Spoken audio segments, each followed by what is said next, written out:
नमस्ते।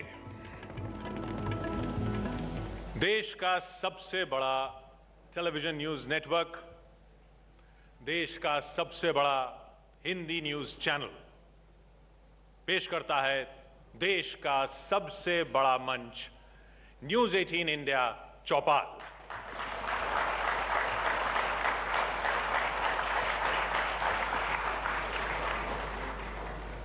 लेकिन ये कोई रेस नहीं है, कोई दौड़ नहीं है। पत्रकारिता एक दायित्व है, एक धर्म है, एक जिम्मेदारी है। उसे ही निभाने की कोशिश है चौपाल के जरिए। चौपाल यानी संवाद। समस्या अगर है तो उसका समाधान संवाद ही है। इस मंच पर हमारे साथ होंगे सियासत, समाज, सिनेमा, सबके बड़े चेहरे, और होगा संवाद। उस संवाद से जो निकलेगा, उस मंथन से जो निकलेगा, वो होगा चौपाल का हासिल। शुरू करते हैं। सबसे पहले हम स्वागत करेंगे बीजेपी के दिग्गज नेता, केंद्रीय मंत्री, सड़क परिवहन और हाईवे मंत्री नितिन गडकरी जी का।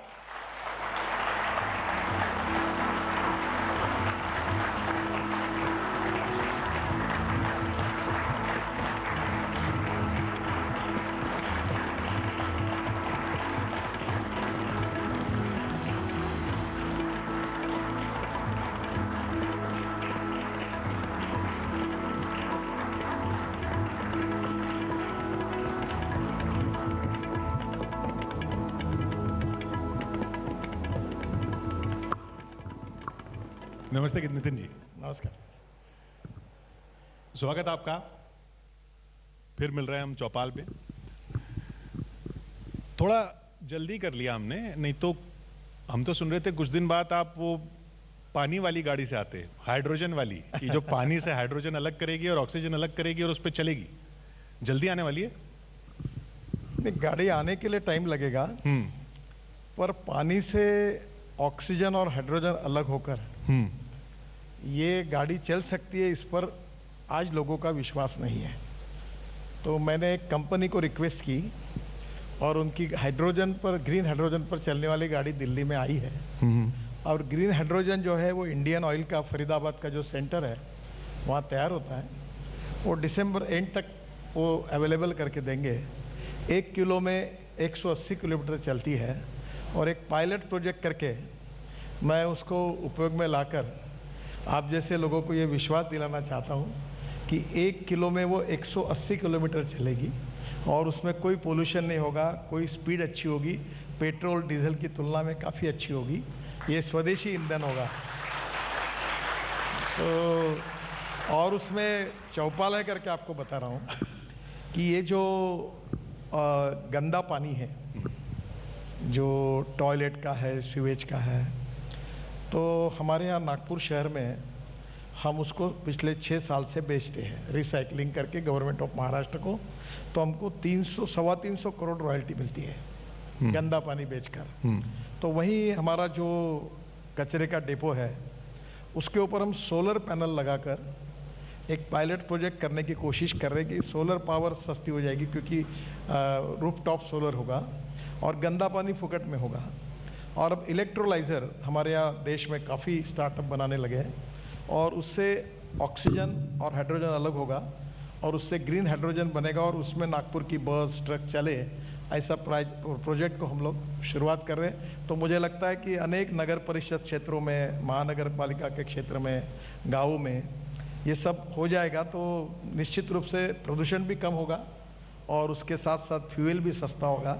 अभी वो $3 की कीमत कम से कम उसकी जाती है, पर मेरा अंदाज है कि हिंदुस्तान में जिस प्रकार से हमारे साइंटिस्ट काम कर रहे हैं तो ये 50-60 रुपए किलो तक आ जाएगा, सबसे सस्ता फ्यूल होगा। तो यानी आप कह रहे हैं कि 1 किलो हाइड्रोजन में 180 किलोमीटर, दिल्ली या नागपुर से दिल्ली में कितने किलो लग जाएगा? 3-4 किलो में हो जाएगा?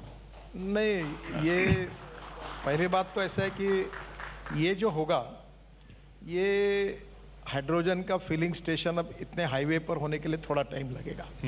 पर जैसे दिल्ली में गाड़ी है, जैसे आपकी गाड़ी है, आप पेट्रोल की गाड़ी लेकर जा रहे होंगे तो 10 रुपए 1 किलोमीटर, अगर डीजल की जा रहे तो 7 रुपए पर किलोमीटर, और इलेक्ट्रिक पर जा रहे तो 1 रुपए पर किलोमीटर, और ग्रीन हाइड्रोजन पे जाएंगे तो शायद 70-80 पैसे पर किलोमीटर। तो ये डीजल और पेट्रोल हम इंपोर्ट कर रहे हैं। और चौपाल में बताना चाहूँगा कि हमारे जो ट्रैक्टर है, ये जो परली जलाते हैं, तो अभी ऑलरेडी प्रोजेक्ट शुरू हो गए। ये 5 टन परली से 1 टन बायो एलएनजी या बायो सीएनजी तैयार होता है। और देश का पहला ट्रैक्टर मैंने अपने खुद का डीजल का ट्रैक्टर बायो सीएनजी पे कन्वर्ट किया है। तो एक किसान की 1.25 लाख रुपए की बचत होगी। और ये जो लाखों टन परली हरियाणा, पंजाब, उत्तर प्रदेश में जो जलने के कारण दिल्ली में प्रदूषण की समस्या है, उसके कम से कम 700-800 इंडस्ट्री आएगी। और यहाँ हम जो गैस इंपोर्ट करते हैं, उसके बजाय हमारा किसान अब अन्नदाता नहीं ऊर्जादाता बनेगा और उसका इकोनॉमिक्स बदल जाएगा। ये सब सुनने में बहुत अच्छा लग रहा है। ये होगा, ये कब होगा? इसमें एक ही बात मैं आपको कह सकता हूं कि जो मैंने 7 साल में कहा है वो क्या नहीं हुआ, ऐसा एक भी बात आप मुझे बताइए। तो मैं आपको विश्वास के साथ बताता हूं कि ये निश्चित रूप में आने वाले 2-4 साल में होगा। जैसे मैं electric bike, scooter, auto rickshaw की बात कर रहा था, इलेक्ट्रिक कार की बात कर रहा था, तो आज आ गई। मैं अभी आपको बताता हूं कि निश्चित रूप से आने वाले 2 साल में हमारी पेट्रोल की कार, ऑटो रिक्शा और स्कूटर, और इलेक्ट्रिक की कार, स्कूटर और ऑटो रिक्शा, तीनों की कीमत 2 साल के अंदर लगभग समान होगी। तो ये पेट्रोल डीजल की गाड़ी अगर कोई अभी लेने की सोच रहा है तो वो छोड़ दे? नहीं सर, ये सब चलता रहेगा। देखो, किसी को हम बंद नहीं कर रहे हैं। जो कभी कभी गलत फहमी हो जाती है, एक फ्लेक्स इंजन की टेक्नोलॉजी लाने का जो हम प्रयास कर रहे हैं, एथेनॉल भी डलेगा। हाँ, और उसमें ऐसा है कि ब्राजील, कनाडा और यूएसए में ऑलरेडी ये जितने ब्रांड है, BMW, Toyota, Honda, Hyundai, all, इनकी गाड़ियों में फ्लेक्स इंजन है। उसकी कीमत पेट्रोल गाड़ी के बराबर है। उसका अर्थ ऐसा है कि आप गाड़ी में 100% पेट्रोल डाल सकते या 100% इथेनॉल डाल सकते हैं। तो 100% पेट्रोल, तो पेट्रोल का भाव 120 रुपये और इथेनॉल का 60-62 रुपये है। थोड़ी कैलोरिक वैल्यू इथेनॉल की कम है, फिर भी 30-35 रुपये की बचत है। इथेनॉल ग्रीन फ्यूल है। और आपको एक कैमरी करके कार है टोयोटो की, तो उसमें क्या है कि 40% वो गाड़ी चलते चलते इलेक्ट्रिसिटी तैयार करती है। तो मेरा जो सुझाव सोच है कि हमारी गाड़ियाँ flex engine with hybrid electricity, तो वो 40% वही गाड़ी चलते चलते इलेक्ट्रिसिटी तैयार करेगी और 100% इथेनॉल पे चलेगी, 100% पेट्रोल पे चलेगी। तो एकदम कंज्यूमर का बहुत बड़ा फायदा होगा। और दिल्ली जैसे शहर में ऑड इवन वगैरह की जो बात होती है, करने की जरूरत नहीं पड़ी। जिसके पास इलेक्ट्रिक गाड़ी है, जिसके पास फ्लेक्स इंजन की गाड़ी है, उसको कोई रोकेगा नहीं, क्योंकि उसका पोल्यूशन नहीं के बराबर होगा। तो फिर चुनाव के टाइम किसका रेट घटाएंगे? चुनाव के टाइम रेट किसका घटाएंगे? क्योंकि पेट्रोल का रेट तो तभी घटता है हमारे यहाँ। देखिए, भारत सरकार ने तो पेट्रोल डीजल के भाव कम किए। कुछ राज्य सरकार जो है, उन्होंने उसमें जो वैट लगता था उसके रेट कम नहीं। आज दिल्ली ने भी कम कर दिया। आज दिल्ली ने कम किए। अब महाराष्ट्र में हमारे अभी तक नहीं हुए। तो सब राज्यों ने अगर, सभी लोगों ने अगर वो रेट कम कर दिए तो कम होंगे। पर import substitute, cost effective, pollution free और इंडिजिनियस, स्वदेशी और स्वावलंबन, जो महात्मा गांधी और पंडित दीनदयाल उपाध्याय कहते थे, वही मैं अक्सर बात कह रहा हूं कि चलो गांव की ओर, चौपाल की ओर, और इस देश के किसान को समृद्ध संपन्न बनाओ।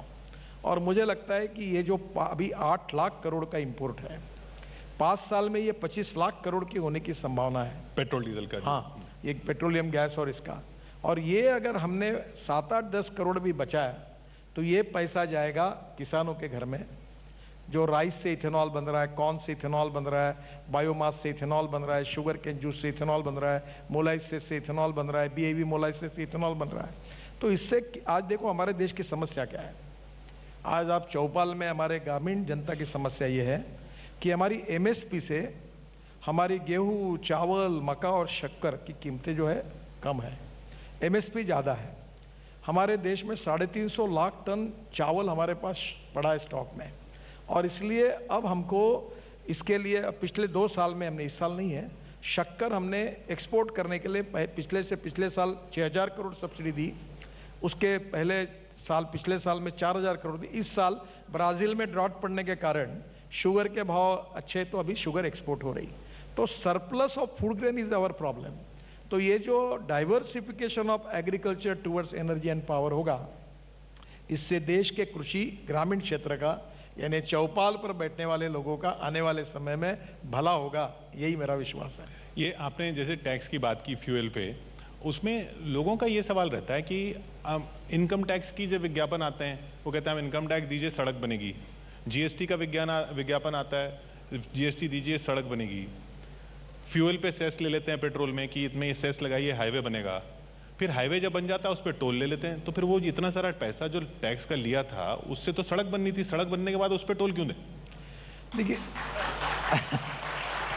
आपने सवाल बहुत अच्छा किया है और उसकी सच्चाई को समझो। पहली बात तो ऐसी है कि 1,20,000 करोड़ का मेरा बजट है और मैं काम कर रहा हूं 5 लाख करोड़ के। अभी आपको एक उदाहरण बताता हूं, यहां से बहुत से लोग मेरठ से रिलेशन रखते होंगे और आप भी शायद ये रोड पे 16 लेन का रोड बना है, आप कभी गए होंगे। मेरठ से दिल्ली आने के लिए 4.5 घंटे लगते थे। अभी मुझे लोग मिले, मैं अभी जाने वाला हूं उद्घाटन करने के लिए उस रोड पर, तो मुझे लोग मिले कि वो रोड से अब हम 40 मिनट में आए, 45 मिनट में आए। तो मैं एक छोटा सा सवाल पूछता हूं कि आपके गाड़ी का इंजन 4.5 घंटे गियर बदल बदल के धुआं फूकते हुए जाता था तो वो कितना फ्यूल कंज्यूम होता था, और 40 मिनट में आए तो कितना बच गया।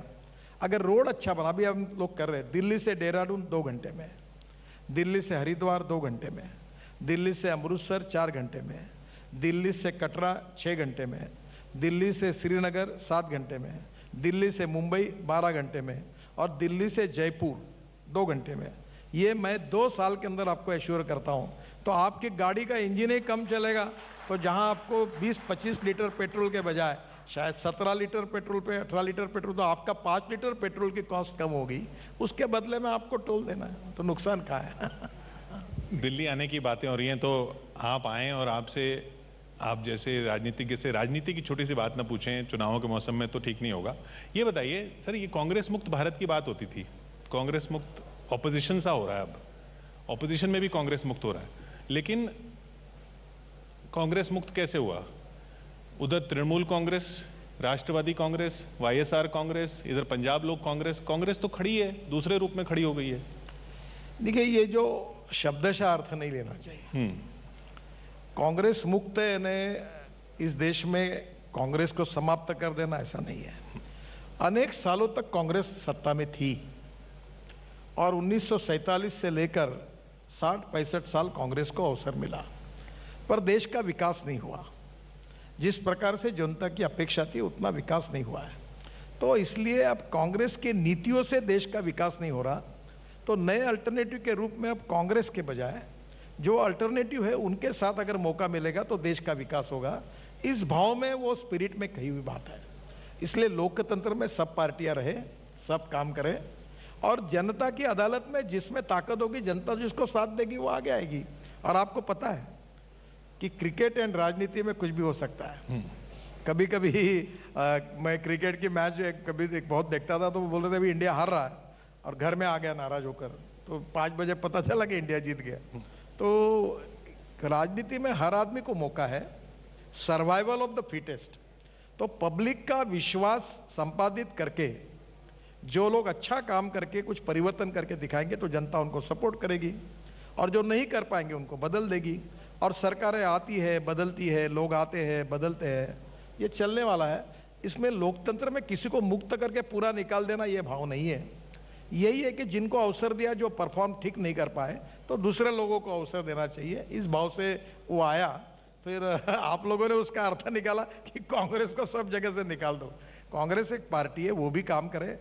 हमारे में वैचारिक मतभिन्नता है, पर कोई दुश्मनी नहीं है, तो वो भी अपना काम करे, हम भी काम करें, बाकी भी पार्टी काम करे। जिसमें जनता का विश्वास होगा, जनता उसको चुन के देगी और वो काम करेंगे। क्योंकि वहां पहले राहुल जी की चुनौती थी, अब प्रियंका जी चुनौती बन के खड़ी हुई हैं। सर हर आदमी को चांस है। जैसे प्रियंका जी पे आप क्या कहेंगे? राहुल जी पे आपके व्यूज बिल्कुल सर क्लियर मैं है। आपको एक बात बताता हूं, आज कंज्यूमर के सामने सब चैनल ओपन है। पहले एक ही था, दूरदर्शन, तो फिर बाद में एक दो आए, अब इतने चैनल हो गए कि किस पे जाके सुनूं ऐसा लगता है। तो लोगों ने अपना चॉइस कर लिया। तो लोग अभी होशियार हो गए, उनको अपना नेता किसको चॉइस करना है, कौन से पार्टी को चॉइस करना है, किस बात पर वोट देना है। हमारा लोकतंत्र प्रगल्भ बन रहा है और लोकतंत्र में ग्रामीण जनता भी अब अपने सामाजिक, राजनीतिक, राष्ट्रीय सवालों पर उचित निर्णय करने लगे हैं। और लोकतंत्र में माँ बाप सरकार वही है, जनता की अदालत में वो जो निर्णय करेंगे वो लोकतंत्र में स्वीकार नहीं पड़ता है। क्योंकि कई बार तो इलेक्शन के बाद सरकारें बनती हैं ना। पिछली बार आपको याद होगा, आपका बड़ा रोल रहा गोवा में। अभी फिर वैसा ही रोल होगा। मैं रात को 12 बजे गोवा पहुंचा और सुबह 8 बजे सरकार बन गई थी जी। अब मैं क्या करूं कि कांग्रेस पार्टी के नेता सो गए थे। इस बार वो वाले नहीं है जिन पे आपने कहा था कि वो सो गए, इस बार दूसरे वाले हैं। देखिए, ये गोवा में हमारे पास 13 एमएलए थे, कांग्रेस के पास 17 थे और विधानसभा किसी को मेजॉरिटी नहीं थी।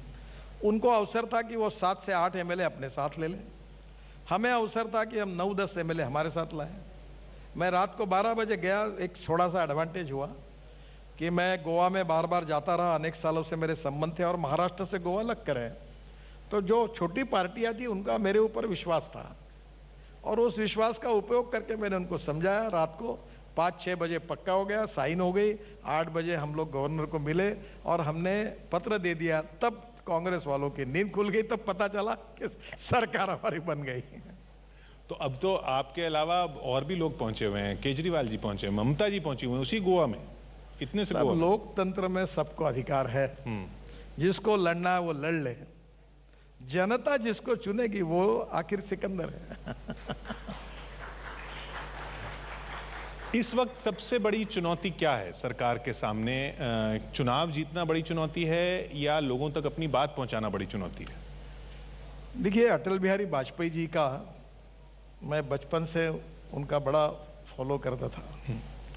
उन्होंने बहुत सुंदर बात कही थी कि सरकारें आएगी बदल जाएगी, प्रधानमंत्री आएंगे बदल जाएंगे, नेता आएंगे बदल जाएंगे, सांसद बनेंगे बदल जाएंगे, एमएलए आएंगे बदल जाएंगे, पर ये देश यही रहेगा। और इसलिए उन्होंने कहा था कि हमें देश के लिए काम करना है, केवल सरकार बनाने के लिए काम नहीं करना है। और इसलिए हमारी सोच यही है कि politics is the instrument of socio economic reform. और इस देश को आगे ले जाना, हम 2-4 रहे न रहे पर तेरा वैभव अमर रहे मां, ये गीत हम गाते गाते राजनीति में आए। तो पॉलिटिक्स ये हमारा प्रोफेशन नहीं है, ये हमारा कन्विक्शन है। और देश को पुनर्निर्माण करना, दुनिया इस देश को वर्ल्ड की सुपर इकोनॉमिक पावर बनाना, भय भूख आतंक भ्रष्टाचार से मुक्त करना, गांव गरीब मजदूर किसान का कल्याण करना, ये सही में मकसद है और यही काम हमको करना है। और मोदी जी के नेतृत्व में काफी गति से हम प्रयास कर रहे हैं। हमारी सरकारें, राज्य सरकारें काफी बदल हो रहे हैं और काम करने की कोशिश करेंगे और हमारे देश को दुनिया में आगे लेकर जाएंगे, यही प्रयास है। और मुझे लगता है इसलिए चुनाव हारना या जीतना ये बड़ी बात नहीं। देखो, मेरी बात में, मैं साइकिल पे घूमता था, मुझे अभी भी दिल्ली मालूम नहीं है। मैं बीजेपी प्रेसिडेंट बनकर आया तो मुझे एक ही रोड मालूम है जो एयरपोर्ट से यहाँ से फिरोज शाह रोड पे जाता था, और आज भी मैं 90% दिल्ली नहीं जानता, मुझे नहीं पता, मैं कभी आया नहीं। मैं पोस्टर चिपकाता था, मैं दीवालों पर लिखता था, मेरा हस्ताक्षर गंदा था। तो उस समय ये टेक्नोलॉजी नहीं आई थी, फ्लेक्स बोर्ड नहीं आए थे, तो काले दीवार पर सफेद चूना लगाने का काम करना पड़ता था। तो वो सफेद चूना लगाने के लिए मैं इसलिए फिट था क्योंकि मेरा हैंड राइटिंग बहुत खराब था। तो मैं कहता था कि महात्मा गांधी जी में खराब था वैसा मेरा खराब है। मैं ग्रेट आदमी हूँ। तो मैं क्या करता था, चूना मारने का काम मैं करता था और जिसका हैंड राइटिंग अच्छा था वो फिर गेरू या नील से उसके ऊपर लिखते थे। तो ऐसा आदमी जो कभी आया नहीं दिल्ली में, वो मैं पार्टी का प्रेसिडेंट बन गया और जहां अटल बिहारी वाजपेयी जिस कुर्सी पे बैठे, अडवाणी जी बैठे, उसमें मैं बैठा। तो इसलिए हमारी पार्टी जो है ये कार्यकर्ताओं की पार्टी है और मैं ये मानता हूं कि ये पार्टी केवल मकसद चुनाव जीतना नहीं है, मंत्री बनना ये जीवन का उद्दिष्ट नहीं है। देखो, आपको मैं बताता हूँ, मुझे बड़ी खुशी होती है। मैं मुंबई से वहाँ 18 साल था, अब तो मैं मुंबई जाता नहीं, पर मैं वर्ली बांद्रा सीलिंग प्रोजेक्ट बनाया, मैंने 55 उड्डान पुल बनाया, वो मुंबई पुणे एक्सप्रेस हाईवे बनाया, अब मैं उसको भूल गया हूँ। पर जब भी मैं हवाई जहाज में जाता हूँ तो मुझे कोई ना कोई लोग मिलते हैं और वो बोलते ये बनाओ वो बनाओ, तो मतलब मैं मुंबई में नहीं हूँ। ये जैकी श्रॉफ करके फिल्म एक्टर थे, एक दिन मैं हवाई जहाज से आ रहा था तो मेरे पास आ गए और मुझे कहने लगे कि देखो नितिन जी, ये साउथ मुंबई को और मुंबई पुणे हाईवे से जोड़ो, डायरेक्ट ये वीटी से फ्लोरा फाउंटेन से डायरेक्ट उधर जा सकेंगे, तो वो एक ब्रिज बन रहा है अभी। तो मैंने कहा जैकी जी, आपको पता नहीं होगा, आजकल मैं मुंबई में नहीं हूँ, हमारा राज्य भी नहीं है और मैं दिल्ली गया हूँ, तो मैं कहाँ से बनाऊंगा?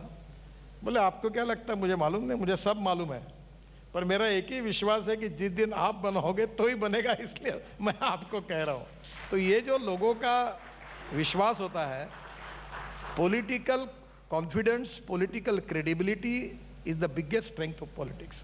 तो यही बात, लोगों का विश्वास होता है, यही इंपॉर्टेंट है और इसी पे पार्टी और नेतृत्व का मूल्यांकन होता है। आपने अपने पुराने दिनों की बात की, अब कोई व्यंग्यकार कहेगा कि नितिन गडकरी जी कह रहे थे कि चूना मैं लगाता था, और चूना लगाने का बड़ा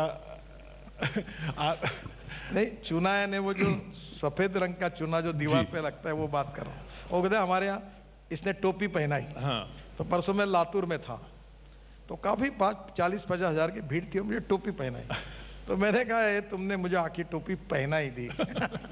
तो कभी कभी एक ही वाक्य के दो अर्थ होते हैं। आप तो महाराष्ट्र से आते हैं और ये सब इतना अच्छा लेते हैं, तो ये क्यों आलोचना होती है कि आपकी सरकार या आपका प्रशासन, आपकी पार्टी व्यंग्यकारों को बोलने नहीं देती, उनको रोकती है, या उनको क्यों नहीं बोलना चाहिए?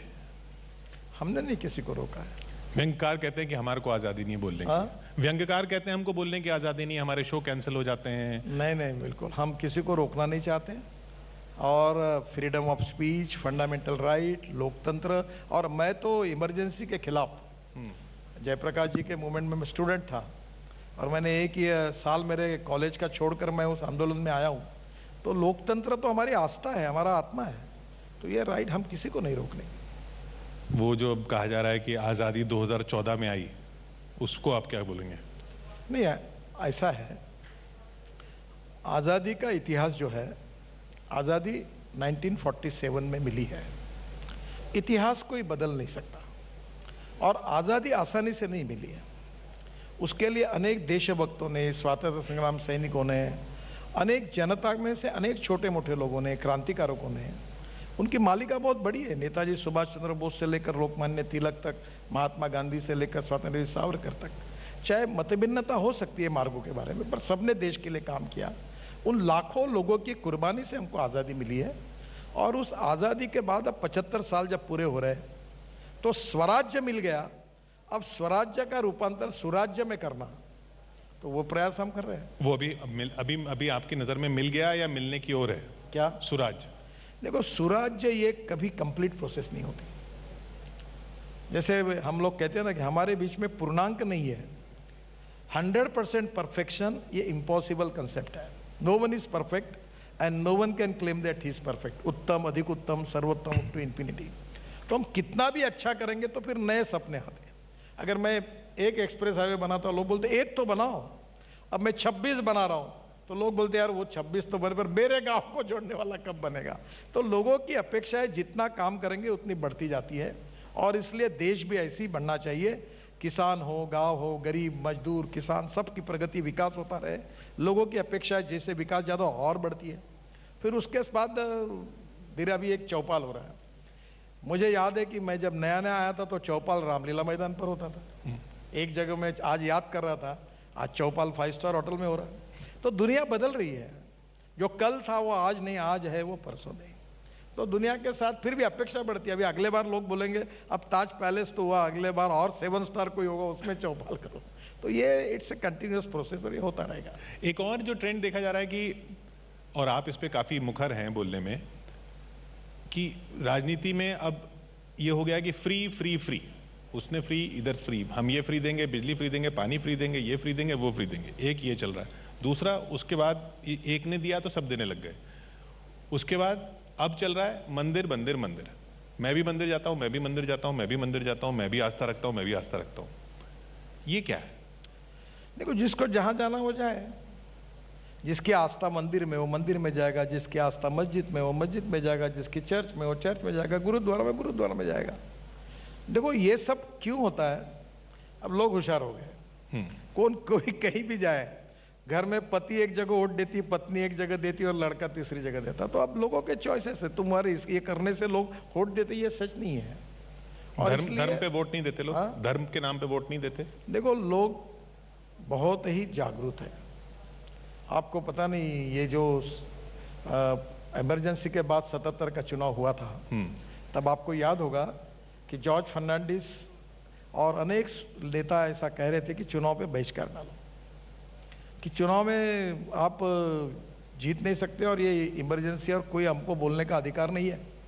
तो जॉर्ज साहब तो जेल में थे, तो बिहार से वो खड़े थे, शायद मुजफ्फरपुर से, तो उनका एक पुतला बनाया था और वो जेल में बंद है ऐसा, और वो घूमता था कॉन्स्टिट्यूंसी में, और जॉर्ज फर्नांडिस 3.5-4 लाख वोटों से चुन के आए।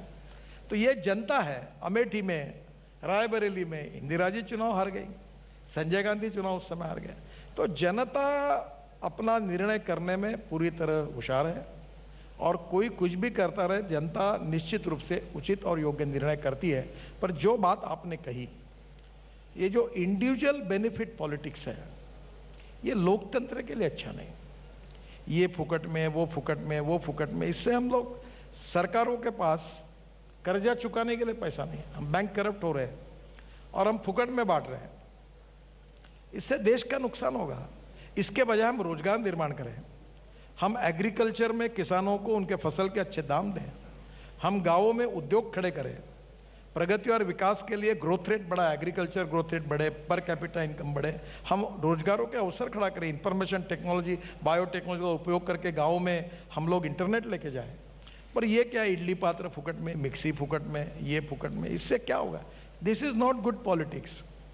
पॉलिटिक्स जो है वो विचारों के आधार पर, और जैसे आपको मैं बात कहूंगा कि एक बार फाइनेंशियल ऑडिट नहीं हुआ तो चलेगा, परफॉर्मेंस ऑडिट होना चाहिए।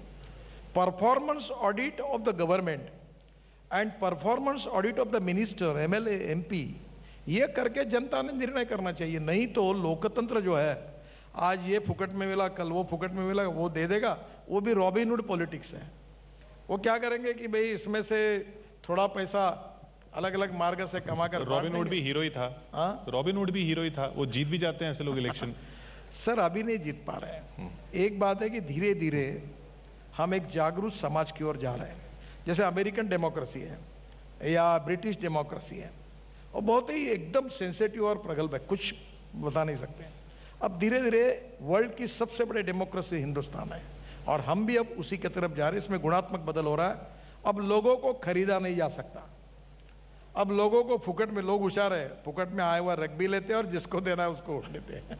तो ये लोगों में भी बदल हुआ है। तो अब लोग जो है वो देश और समाज के हित में ही वोटिंग करते हैं। हमेशा की तरह विभाग, बहुत बहुत शुक्रिया आपका चौपाल में आने के लिए नितिन जी। Thank you. केंद्रीय सड़क परिवहन और हाईवे मंत्री नितिन गडकरी राजनीति पर, अपने मंत्रालय पर, इस सरकार पर और देश की दशा पर अपने विचार रखते हुए, बहुत बहुत शुक्रिया आपका। Thank you sir. तो चौपाल की शानदार शुरुआत के लिए बहुत बहुत शुक्रिया नितिन जी आपका। शुक्रिया किशोर जी। और नितिन जी, मैं चाहूंगी कि आप मंच को बस कुछ पल और दें ताकि आप न्यूज़ 18 इंडिया के जरिए भेंट हमारी स्वीकार कर सके। और इसके लिए मैं बुलाना चाहूंगी mister Avinash Kaul, group CEO TV 18 and MD AETN। मैं चाहूंगी सर आप मंच पर आएं और नितिन जी को न्यूज़ 18 इंडिया की तरफ से भेंट दें।